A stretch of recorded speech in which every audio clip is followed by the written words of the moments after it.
పరిశుద్ధ గ్రంథంలో నుండి దేవుని యొక్క వాక్య భాగంలో అపోస్తలుడైన పౌలయ్య గారు కొరింథీ సంఘానికి రాసిన మొదటి పత్రిక 15వ అధ్యాయం 16వ వచనం నుండి 19వ వచనం వరకున్న దేవుని వాక్య భాగాన్ని మనం చదువుకుందాం. మృతులు లేపబడని ఎడల క్రీస్తు కూడా లేపబడలేదు. క్రీస్తు లేపబడని ఎడల మీ విశ్వాసము వ్యర్థమే, మీరింకను మీ పాపములోనే ఉన్నారు. రెండు చేతులు పైకెత్తి పునరుద్ధానుడైన సమాధిని గెలిచిన యేసు ప్రభు వారికి స్తోత్రం చెల్లిద్దాం. హల్లెలూయా, బోలో యేసు మహారాజుకే, పునరుద్ధానుడైన యేసు ప్రభుల వారికే, రాజుల రాజుకే, ప్రభుల ప్రభువుకే, రాబోతున్న పెళ్లి కుమారునికే, బోలో యేసు మహారాజుకే. హల్లెలూయా. ప్రభువునందు ప్రియమైనటువంటి దేవుని బిడ్డలారా, అపోస్తలుడైన పౌలయ్య గారు రాసినటువంటి ఈ కొరింథీ మొదటి పత్రికలో 15వ అధ్యాయంలో చాలా విశేషమైన సంగతులు మనకి కనబడుతూ ఉంటాయి. భక్తుడైన పౌలయ్య గారికి ఒక అద్భుతమైనటువంటి ఉపదేశ క్రమం అప్పగించబడి ఉన్నది. యేసు ప్రభువారు దేని కొరకు మరణించారో, సమాధి చేయబడ్డారో, తిరిగి లేచారో, ఈ విషయాలన్నీ కూడా ఈ 15వ అధ్యాయంలో రాస్తూ ప్రారంభించారు ఈ యొక్క అధ్యాయాన్ని. మన పాపముల నిమిత్తం ఆయన అప్పగించబడ్డాడని, మన దోషముల కొరకు లేఖనముల ప్రకారముగా సమాధి చేయబడ్డారని, మనము నీతిమంతులుగా మార్చబడ్డం కొరకు యేసు ప్రభువారు తిరిగి లేచారని, అలాగే సహోదరులైనటువంటి 500 మందికి ఎక్కువగా ఆయన సమాధి నుండి లేచిన తర్వాత కనపడ్డారని, ఈ విషయాలన్నీ కూడా 15వ అధ్యాయంలో ప్రారంభించారు.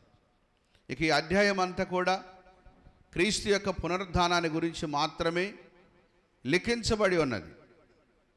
ఎందుకు ఇంత ప్రాముఖ్యత ఇచ్చాడు యేసుక్రీస్తు యొక్క పునరుద్ధానానికి అంటే, ఈ పునరుద్ధానం అనేటటువంటిది గనక మన జీవితాల్లో లేకపోతే, ఈ మాటే గనక ఈ బైబిల్ గ్రంథం లేకపోతే, అన్ని గ్రంథాలతో పాటు ప్రపంచంలో ఈ గ్రంథం కూడా ఒక గ్రంథముగా మార్చబడేది. అంటే వాటితో సమానం అనుకునేవాళ్ళం. కానీ బైబిల్ గ్రంథానికి ఏ గ్రంథము కూడా సాటి కాదు, సాటి రాదు. దానికి కారణం ఏంటంటే, అనేక మత గ్రంథాలు కానీ, లేకపోతే ప్రపంచంలో వక్తలు, జ్ఞానులు, శాస్త్రవేత్తలు లిఖించినటువంటి గ్రంథాలు కానీ మనం చూస్తూ ఉన్నప్పుడు వారి జీవితంలో ఎక్కువగా ఈ పునరుద్ధానం గురించినటువంటి విశేషమైన సంగతులు మనకు కనబడవు. కానీ మనం చేతబట్టుకున్నటువంటి ఈ పరిశుద్ధ గ్రంథములో పునరుద్ధానాన్ని గురించిన సంగతులు రాయబడతా ఉంటాయి. అంటే మానవుని యొక్క జన్మ ఎటువంటిది, ఆ తర్వాత జీవించే జీవితం ఎటువంటిది, ఆ తర్వాత మరణం ఎలాంటిది, మరణము తర్వాత ఉండబోతున్న భవిష్యత్తు ఎటువంటిది, ఈ భవిష్యత్తు కలిగి ఉండటానికి క్రీస్తు ప్రభు మన కొరకు ఏం చేశారు, ఈ విశేషమైన సంగతులన్నీ కూడా ఈ పరిశుద్ధ గ్రంథంలో లేఖనాల ప్రకారంగా రాయబడి ఉన్నాయి. దేవుని నామానికి స్తోత్రం. ఏ గ్రంథము చెప్పలేనటువంటి ఒక విశేషమైన అంశాన్ని గురించి బైబిల్ ఈరోజు మనతో మాట్లాడుతూ ఉంది. ఏంటి ఆ విశేషమైనటువంటి లేఖనాలు అని మనం గమనిస్తూ ఉంటే, ఆయన పునరుద్ధానమే. దేవుని నామానికి స్తోత్రం. యేసు ప్రభువారు సమాధి నుండి తిరిగి లేవడమే ఒక విశేషమైన వర్తమానం, ఒక విశేషమైనటువంటి ఉపదేశం. అందరి వలె ఆయన కూడా సమాధిలోనే ఉన్నట్లయితే, అందరిలాగా ఆయన కూడా చనిపోయిన మృతుల సంఖ్యలో ఉన్నట్లయితే, నిజముగా ఈ గ్రంథం మన చేతికి వచ్చేది కాదు. ఒకవేళ వచ్చినా కూడా దానివల్ల మనకు ఫలితం ఉండేది కూడా కాదు. ఫలితం ఉంది అంటే పునరుద్ధానమే ముఖ్యమైన మూల కారణం. క్రీస్తు యొక్క పునరుద్ధానం ఉంది చూసారా, అదే ఒక క్రైస్తవ విశ్వాసాన్ని బలపరిచేది. కాబట్టి క్రైస్తవ విశ్వాసం అంతా కూడా కలిపి ఆయన పునరుద్ధానం మీద మాత్రం ఆధారపడి ఉంది. అందుకన్నాడు, క్రీస్తు లేపబడి ఉండకపోతే మీ విశ్వాసము వ్యర్థమే అంటున్నాడు. ఏంటంటే క్రీస్తు లేపబడకపోతే మీ విశ్వాసము వ్యర్థమైన విశ్వాసంగా మారిపోద్ది. అంటే ఇప్పుడు క్రైస్తవ విశ్వాసానికి ఉన్న పట్టేంటి? క్రీస్తు లేపబట్టమే. ఆ గ్రంథములో కానివ్వండి, లేకపోతే మన విశ్వాసానికి కానివ్వండి, ఒక పట్టు అన్నమాట. పట్టు దొరికింది మనకు అక్కడ. అందుకనే మనం ప్రతి వీధుల్లో, ప్రతి పట్టణంలో ఎక్కడ పడితే అక్కడ ఈ సువార్తను మనం ప్రకటిస్తూ ఉన్నాం. దేవుని నామానికి స్తోత్రం. మరి మిగతా వాళ్ళు ఎందుకు ప్రకటించట్లేదు? ప్రకటించడానికి సబ్జెక్ట్ లేదు. చాలా జాగ్రత్తగా వినాలి. ప్రకటించడానికి సబ్జెక్ట్ లేదు. కనుక సబ్జెక్ట్ లేనివాడు మనకు చెప్పేది ఏంటి? ప్రపంచంలో క్రైస్తవునికి ఎవరు తిరిగి చెప్పలేరు. కారణం ఏంటంటే క్రైస్తత్వములో ఈ పునరుద్ధానం యొక్క నిరీక్షణ ఏదైతే ఉందో అది మనల్ని బలపరుస్తూ ఉంది. కాబట్టి దాన్ని తిప్పి కొట్టలేక క్రైస్తవుల్ని కొట్టి, క్రైస్తవుల్ని చంపి, క్రైస్తవుల్ని హతమార్చి అసలు యేసుక్రీస్తు గురించిన మాట వినబడకూడదని చాలా మతపరమైనటువంటి మత శాంతస్వాదులు ఈరోజు కంకణం కట్టుకొని తిరుగుతూ ఉన్నారు. వాళ్ళకి చేత కాలేదు యేసు ప్రభు పునరుద్ధానాన్ని రూపుమాపడానికి. కానీ క్రైస్తవం లేకుండా చేస్తే ఆ విధంగా ఆగిపోద్ది వాళ్ళ విశ్వాసం అని భయభ్రాంతులను చేస్తున్నారు. క్రైస్తవ సంఘాలని, క్రైస్తవ విశ్వాసుల్ని, క్రైస్తవ బోధకుల్ని, దేవుని మందిరాల విషయంలో ఈ రోజున అనేక రకాలైనటువంటి వితర్కాలు ఎందుకు జరుగుతున్నాయి, వాదోపాదాలు ఎందుకు వస్తున్నాయంటే చేతగాక, చరిత్ర లేక, ప్రభు మీద, గ్రంథం మీద, లేకపోతే ప్రభు యొక్క పునరుద్ధానం మీద కక్షగట్టి క్రైస్తవుల మీద ఈ రోజున కక్షలు సాధిస్తున్నారు. కనుక ఈ విషయాన్ని అర్థం చేసుకోవాలి. సబ్జెక్ట్ లేనిది కూడా గ్రంథం కాదు. ఒక గ్రంథం రాసామంటే దానికి మూలం, దానికి ఒక ఆధారం, దానికి ఒక వివరణ, దానికి ఒక సవరణ, దానికి ఒక విధానం అనేది లేకుండా ఒట్టొట్టి గ్రంథాలు రాస్తే దానివల్ల ప్రయోజనాలు ఏమి కూడా మనకు కనబడవు. యేసు ప్రభువారు నిజంగా మన పాపాల కొరకు కలువరి శిలువలో మేకులతో కొట్టబడి, బల్లెముతో పొడవబడి, ముళ్ళ కిరీటం పెట్టబడి 39 కొరడా దెబ్బలు తిని ఘోరమైన మరణం అనుభవించాడని మనకు తెలుసు. సమాధి చేయబడి 3వ రోజున తిరిగి లేచాడు. ఈ విషయాన్ని కూడా కొంత ద్రవ్యాన్ని ఇచ్చి ఏం చేశారు తెలుసా? ఆ విషయాన్ని కూడా మరుగు చేయాలని చెప్పి చూశారు. ఆ రోజుల్లోనే, ఈ రోజులకు ఆ రోజుల్లోనే మరుగు చేయాలని చెప్పి చూశారు. ఆ విషయాన్ని ద్రవ్యం ఇచ్చారంట. అబద్ధ సాక్ష్యాలు పట్టుకొచ్చి ఏమో మీ నిద్రపోతూ ఉండగా, ఎప్పుడంట మళ్ళీ చూసింది కూడా నిద్రపోతూ ఉండగా ఆ ప్రభువుని ఎవరు ఎత్తుకొని పోయారు, కానీ ఆయన తిరిగి లేవలేదు, ఆయన మృతదేహాన్ని ఎత్తుకొని పోయారు చెప్పండి అని చెప్పి కొంత ద్రవ్యం ఇచ్చి అబద్ధ సాక్షులను పెట్టి చెప్పించడం కూడా జరిగింది. మరి నిద్రపోయేటప్పుడు ఇలా ఎలా చూశారు? మరి మీరు నిద్రపోతుండగా ప్రభు యొక్క దేహాన్ని ఎవరో ఎత్తుకొని పోయారని చెప్పమని చెప్పారు. ఎవరు? అక్కడ ఉన్న వాళ్ళతోని. మరి నిద్రపోతుండగా ఎట్లా చూశారా మీరంటే తేలగల్లేశారు. అక్కడ వాళ్ళ సాక్ష్యాలు అబద్ధమైనవి. కాబట్టి ఒకసారి మనం అర్థం చేసుకుంటే ఈ చరిత్ర ప్రకారంగా యేసు ప్రభువారు మన నీతిమంతులకు చేయట కొరకు తిరిగి లేచాడు. అలాగే తిరిగి లేచిన తర్వాత కూడా మనకి కూడా పునరుద్ధానం ఉందనే సంగతిని ఆయన ముందుగానే తెలియజేశాడు. దేవుని నామానికి స్తోత్రం. కాబట్టి ఇప్పుడు మనం ఏం నమ్ముతున్నాం? యేసు ప్రభు ఏ విధంగానే తిరిగి లేచాడో మేము కూడా అదే ప్రకారంగా సమాధుల్లో ఉన్నప్పుడు కూడా మాకున్న విశ్వాసాన్ని బట్టి మనం తిరిగి లెగుస్తామని ఒక ఉద్దేశాన్ని కలిగి ఈ గ్రంథాన్ని పట్టుకొని ఈ మందిరంలోకి వచ్చి ప్రార్థన చేసుకుని యేసయ్య పాదాల మీద పడి, ప్రభువా నీవు పునరుద్ధానుడు, తిరిగి లేచిన సజీవుడు కనుక నేను నమ్ముకున్నామని చెప్పి ఈ రోజున ప్రభువుని ఆరాధిస్తూ ఉన్నాం. బిగ్గరగా చప్పలు కొడదామా? దేవుని నామానికి మహిమ కలుగునుగాక. ఎంత గొప్ప గ్రంథాన్ని, ఎంత గొప్ప విశ్వాసాన్ని ప్రభు మన గుండెల్లో నూరిపోశారో. గుడులు ఎన్ని పడగొట్టినా గుడిని ఎవడు పడగొట్టలేడు. ఏం పడగొట్టినా, చర్చీలు ఎన్నో పడగొట్టిన, పాస్టర్లు ఎంతమంది చంపినా, మత ఛాందస్సువాదులు, రాజకీయ వేదాంతులు విశ్వాసుల్ని ఎంతమందిని హతమార్చినా, గుండె గుడిలో మన యేసయ్యకు మన గుండె గుడిలో మనం చోటించాం కాబట్టి మన గుండె గుడిని ఎవడు పడగొట్టలేడు. దేవుని నామాని స్తోత్రం. అంటే క్రైస్తవ విశ్వాసి చచ్చిపోతూ కూడా వారి విశ్వాసాన్ని వదులుకోరు. వారి విశ్వాసాన్ని వదులుకోరు క్రైస్తవ విశ్వాసులు. కారణం ఏంటంటే మా ప్రభు తిరిగి లేచాడు. ఒకవేళ మేము చనిపోతే సాక్షులుగా మారిపోయి మా ఆత్మలు దేవుని యొక్క రాజ్యములోకి వెళ్ళిపోతాయి. హల్లెలూయా. ఇదే గొప్ప విశ్వాసం అండి.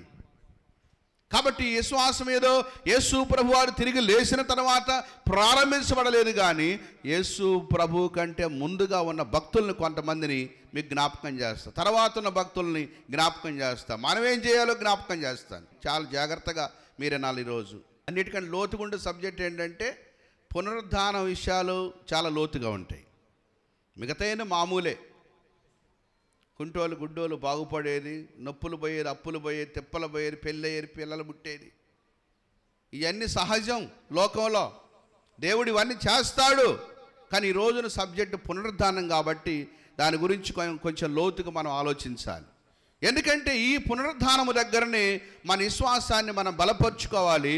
దీన్ని బట్టి మన విశ్వాసము నుండి దిగజారిపోకుండా మన విశ్వాసాన్ని నిలబెట్టుకోవాల్సినటువంటి అవసరత ఈ రోజున ప్రతి క్రైస్తవుడికి ఉంది.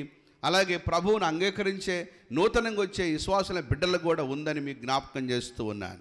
చూడండి, ఎప్పటి నుండి పునరుద్ధాన నిరీక్షణ బైబిల్లో మనం చదివితే చూడండి, హెబ్రీ పత్రిక 11వ అధ్యాయం 19వ వచనం. దేవుని యొక్క వాగ్దానం సంతోషముతో అంగీకరించినో అది ఎవరితో చెప్పబడినో అబ్రహాము మృతులను సహితము లేపుటకు దేవుడు శక్తిమంతుడని ఎంచినటువంటి వాడై అతనికి ఉన్న ఒకే ఒక కుమారుణ్ణి దేవుడు అడిగినప్పుడు అతన్ని దహన బలిగా అర్పించుటకు ఇష్టపడ్డాడు. ఆ మోరియా పర్వతాల్లో ఒక దాని మీదకి తీసుకుని వెళ్ళిపోయాడు. దేవుని నామాని స్తోత్రం. దేవుడు ఎటువంటి శక్తిమంతుడట? మృతులను సైతము బ్రతికించుటకు శక్తిమంతుడు. అసలు ఎంత గొప్ప విశ్వాసం! అప్పటికి యేసు ప్రభు వారు ఈ లోకానికి వచ్చారా? యేసు ప్రభు కంటే ముందు ఎక్కడో కొన్ని వేల సంవత్సరాల క్రితము అబ్రహాము మనకి కనబడుతూ ఉంటాడు. ఎక్కడో తరతరాల్లో ఎక్కడ వెనకపోయినటువంటి అబ్రహాము, ఆయనకున్న విశ్వాసం ఎంత గొప్పదంటే మృతులను సైతము నా దేవుడు బ్రతికించే శక్తి కలిగిన వాడు. దేవుని నామాని స్తోత్రం. అందుకే భక్తులు పాట రాశారు, యేసయ్య నామంలో శక్తి ఉన్నదయ్యా, శ్రీ యేసయ్య నామంలో శక్తి ఉన్నదమ్మా, యేసయ్య నామంలో శక్తి ఉన్నదయ్యా, శ్రీ యేసయ్య నామంలో శక్తి ఉన్నదయ్యా. నమ్మితే చాలు నీవు పొందుకుంటావు శక్తిని, నమ్మితే చాలు నీవు పొందుకుంటావు శక్తిని. యేసయ్య నామంలో శక్తి ఉన్నదయ్యా, శ్రీ యేసయ్య నామంలో శక్తి ఉన్నదయ్యా, యేసయ్య నామంలో, శ్రీ యేసయ్య నామంలో శక్తి ఉన్నదయ్యా. పాపాలను క్షమించే శక్తి కలిగిన యేసయ్య నామం, మృతులను కలిగిన శక్తి కలిగిన యేసయ్య నామం. ఆమేన్. శ్రీ యేసయ్య నామంలో శక్తి ఉన్నదయ్యా, యేసయ్య నామంలో శక్తి ఉన్నదయ్యా, శ్రీ యేసయ్య నామంలో శక్తి ఉన్నదమ్మా. హల్లెలూయా. బోలో యేసు మహారాజుకే. మృతులను లేపగలిగిన శక్తి కలిగిన వాడు నా దేవుడు. ఎంత గొప్ప విశ్వాసం ఉంటే ఈ మాట అబ్రహాం మాట్లాడాడు. కొన్ని తరాల వెనకున్న అబ్రహాం అంటున్నాడు అన్నమాట, మృతులను దేవుడు లేపగలిగిన వాడు గనక నా కుమారుణ్ణి దహన బలిగా అర్పించమని అడిగాడు. అందుకని ఈ విషయంలోనే అబ్రహామును దేవుడు ఆశీర్వదించడం ప్రారంభించాడు. మృతులను సైతము నా దేవుడు లేపుటకు శక్తిమంతుడు గనక నా దేవునికి భయపడుతూ నా దేవుడు చెప్పినటువంటి మాట విని ఆ మాట ప్రకారం నేను చేస్తాను అనుకొని దేవుడు చెప్పిన ప్రకారంగా మోరియా దేశములో పర్వతాల్లో ఒక దాని మీదకి ఇస్సాకును బలిగా అర్పించడం తీసుకుని వెళ్ళిపోయాడు. అంటే నా కుమారుణ్ణి దేవుడు చంపివేసిన బ్రతికించగలడని విశ్వాసం అబ్రహాములో ఉంది. కాబట్టి ప్రభువునందు ప్రియమైన దేవుని బిడ్డలారా గమనించినప్పుడు ఇక్కడ అందు నిమిత్తం నాకు భయపడువాడని నాకు తెలుసు కాబట్టి నేను నీ సంతానమును ఆకాశ నక్షత్రాల వలెను సముద్రములో ఇసుక రేణుల వలె చేస్తా. హల్లెలూయా. అబ్రహాము సంతానాన్ని హెచ్చించడానికి, దీవించడానికి, ఆశీర్వదించడానికి, ప్రపంచమంతా విస్తరించడం గల కారణం ఏంటంటే దేవుడు చెప్పిన మాటని ఒక్క కుమారుని ఇవ్వడానికి ఇష్టపడ్డాడు గనక అతని సంతానాన్ని ఆకాశ నక్షత్రముల వలెను సముద్రంలో ఇసుక రేణుల వలె దేవుడు చేశాడు. ఎంత గొప్ప కార్యం జరిగిందో. నిజంగా మన జీవితాల్లో ఈరోజు విశ్వాసం ఉందా? దేవుడు మృతులను సైతము లేపుటకు శక్తిమంతుడు. హల్లెలూయా. ఇక అంతకంటే మించిన శక్తి ఏ శక్తి అని ఉందా అండి? దేవుడు ఎప్పుడు కూడా మాయలు మంత్రాలు చేసి లేపేవాడు కాదు, ఆయన మహిమలు చేసేవాడు. హల్లెలూయా. దేవుడు మహిమ గలవాడే కానీ మాయగాడు కాదు. లోకంలో చాలామంది మాయగాళ్ళు ఉంటారు అండి. కనుక ఇంద్రజాలం అని చెప్పి ఒక మాయల మరాఠీ ఒక ఆయన ఉన్నాడు. ఆయన ఏం చేస్తాడు?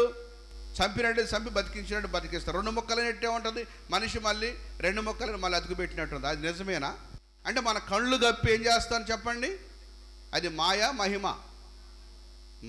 మాయ అంటే ఎట్లుంటుంది? అప్పటికప్పుడు మన కళ్ళ ముందు ముక్కలు చేసినట్టుగా మనిషిని అతికించినట్టుగా అప్పుడే ఏడుస్తారు, అప్పుడే నవ్వుతారు, అట్లా చేస్తాడు. మాయ. నిజంగా జరిగిందా? లేదు. దేవుడు మాయలు చేయలేదు, ఆయన మహిమలు చేశాడు. హల్లెలూయా. మృతులను సైతం లేపడానికి శక్తి గలవాడని అబ్రహాము నమ్మాడు.